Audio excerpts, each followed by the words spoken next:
नमस्कार दोस्तों, स्वागत है आप सभी का आर के वाईफाई स्टडी में। फ्रेंड्स, आज मैं बात करने वाला हूँ विश्व बैंक के विषय में, यानी the world bank. World bank यानी विश्व बैंक से संबंधित जितने भी परीक्षा से संबंधित प्रश्न होते हैं, मैं वो आपके साथ शेयर करने वाला हूँ। उम्मीद है आपको वीडियो अच्छा लगेगा। फ्रेंड्स, अगर अच्छा लगता है तो वीडियो को ज़्यादा से ज़्यादा शेयर करना। जो लोग भी आगामी परीक्षाओं की तैयारी कर रहे हैं, चाहे वो यूपीपीएससी की हो, एसआई की हो या स्टेट लेवल की कोई भी परीक्षा हो या फिर केंद्र लेवल की हो, सभी के लिए महत्वपूर्ण है। चलिए देखते हैं कि विश्व बैंक में क्या क्या आता है। फ्रेंड्स, सबसे पहले हम बात करते हैं कि विश्व बैंक क्या है। विश्व बैंक एक प्रकार की विशिष्ट संस्था है। फ्रेंड्स, इसका जो मुख्य उद्देश्य होता है वो सदस्य राष्ट्रों को पुनर्निर्माण और विकास के कार्यों में आर्थिक सहायता देना होता है। यानी विश्व बैंक समूह 5 अंतर्राष्ट्रीय संगठनों का एक ऐसा समूह है जो सदस्य देशों को वित्त और वित्तीय सलाह देता है। तो फ्रेंड्स, विश्व बैंक का ये कार्य है।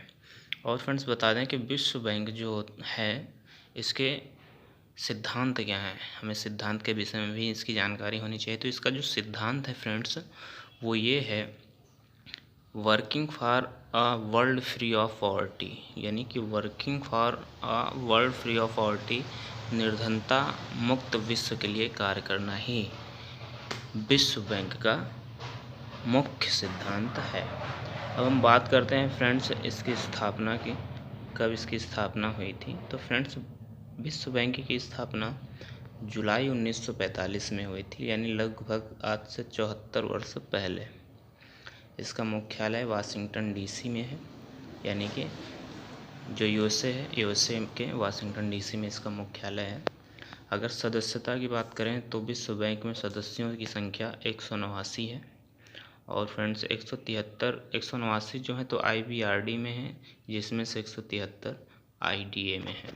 ठीक है फ्रेंड्स, अब बात करें अगर आईबीआरडी की, तो आईबीआरडी का पूरा नाम होता है the international bank for reconstruction and development, जबकि आईडीए का नाम होता है इंटरनेशनल डेवलपमेंट एसोसिएशन। ठीक है फ्रेंड्स, यानी IBRD international bank of reconstruction and development, the international development association, IDA का पूरा नाम होता है। अब फ्रेंड्स, हम देखते हैं इसके प्रमुख लोगों के नाम। प्रमुख लोगों के नामों में अगर हम देखें तो विश्व बैंक के जो प्रमुख हैं वो डेविड मालपास हैं, सीईओ अंशुलाकांत हैं जो भारतीय मूल की हैं, और मुख्य अर्थशास्त्री पेनी गोल्डबर्ग हैं। ठीक है, पेनी गोल्डबर्ग मुख्य अर्थशास्त्री, अंशुलाकांत सीईओ और डेविड मालपास प्रेसिडेंट हैं विश्व बैंक के। अगला हम देखते हैं कि इसमें कौन कौन शामिल हैं। अगर विश्व बैंक में हम शामिल संस्थानों की बात करें तो इसमें 5 संस्थान शामिल हैं। सबसे पहला है आईबीआरडी, जो भी हमने बात किया, आईएफएससी, आईडीए, आईसीएसआईडी, और 5वां है एमआईजीए।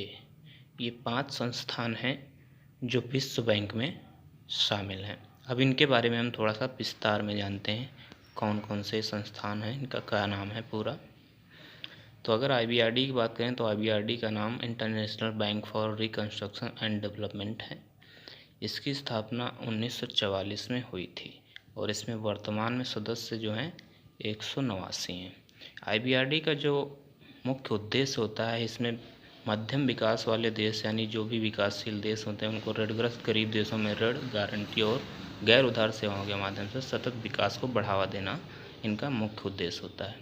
अगला अगर हम बात करें फ्रेंड्स, तो अगला है आईएफएससी, यानी इंटरनेशनल फाइनेंस कॉरपोरेशन।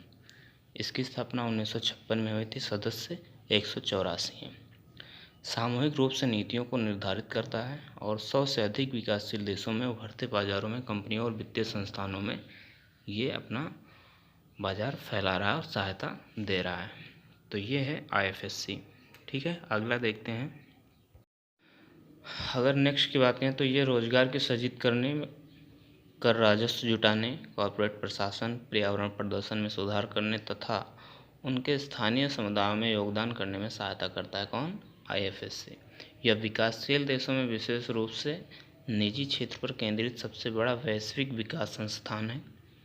आईएफएससी अंतर्राष्ट्रीय पूंजी बाजार में ऋण दायित्वों को पूरा करने के माध्यम से लगभग सभी ऋण गतिविधियों के लिए धन जुटाता है। अगला देखते हैं अंतर्राष्ट्रीय विकास संघ। ठीक है, अंतर्राष्ट्रीय विकास संघ यानी कि आईडीए की स्थापना वर्ष 1960 में हुई थी और इसमें सदस्यों की संख्या वर्तमान में 173 है। आईडीए विश्व बैंक का वह हिस्सा है जो दुनिया के सबसे गरीब देशों की मदद करता है। ठीक है, यानी कि अगर देखा जाए तो आईबीआरडी और आईडीए दोनों मिलकर ही विश्व बैंक का निर्धारण करते हैं, यानी बनती है इन दोनों से। अगला देखते हैं,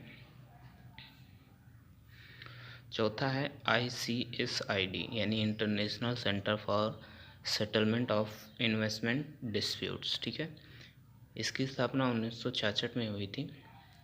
यह एक स्वायत्त अंतर्राष्ट्रीय संस्था है। ICSID अभिसमय एक बहुपक्षीय संधि है जिसे विश्व बैंक के कार्यकारी निदेशकों द्वारा तैयार किया गया है ताकि बैंक के निवेश को बढ़ावा देने का इनका मुख्य उद्देश्य हो सके। ठीक है, अगला हम देखते हैं जो पांचवा और लास्ट है इसका, बहुपक्षीय निवेश गारंटी एजेंसी यानी कि MIGA multilateral investment guarantee agency इसका पूरा नाम है। इसकी स्थापना 12 अप्रैल 1988 को विश्व बैंक समूह के नए सदस्य के रूप में की गई थी। ठीक है, अब अगला हम देखते हैं कि इसमें सदस्यता कैसे ली जाती है, यानी विश्व बैंक में कोई देश कैसे सदस्य बन सकता है। इसके लिए सबसे पहले आईबीआरडी के आर्टिकल्स ऑफ एग्रीमेंट के तहत बैंक का सदस्य बनने के लिए किसी देश को पहले अंतर्राष्ट्रीय मुद्रा कोष यानी IMF में शामिल होना अनिवार्य है। आईबीआरडी की सदस्यता मिलने पर ही आईडीए, आईएफएससी और MIGA की सदस्यता मिलती है। यानी कि यदि आप इंटरनेशनल जो IMF है, अंतर्राष्ट्रीय मुद्रा कोष है, उसमें शामिल हो जाते हैं तो आपको विश्व बैंक में सदस्यता ऑटोमेटिकली मिल जाती है। अगला देखते हैं, ICSID में सदस्यता आईबीआरडी के सदस्यों के लिए उपलब्ध होती है।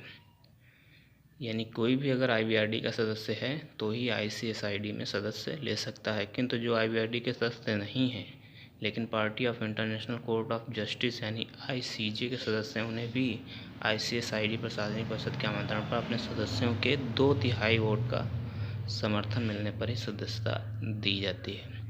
नेक्स्ट देखते हैं विश्व बैंक समूह और भारत, यानी कि भारत विश्व बैंक में कब शामिल हुआ। भारत ब्रिटेन वुड्स में किए गए समझौतों के मूल हस्ताक्षरकर्ताओं में से एक था जिसने international bank for reconstruction and development यानी कि IBRD और अंतर्राष्ट्रीय मुद्रा कोष की स्थापना की। ठीक है, भारत वर्ष 1956 में IFC और 1960 में IDA के संस्थापक सदस्यों में भी शामिल था। आगे बात करते हैं फ्रेंड्स, इसमें और क्या हुआ। भारत जनवरी 1994 में MIGA का सदस्य बना। भारत ICSID का सदस्य नहीं है। इसके पीछे भारत का यह तर्क है कि ICSID कन्वेंशन निष्पक्ष नहीं है और इसके नियम विकसित देशों के लिए के पक्ष में झुके हुए हैं, यानी कि विकासशील देशों के लिए नहीं इसे कोई उद्देश्य दिया गया है, इसलिए भारत जो है तो ICSID का सदस्य नहीं बना।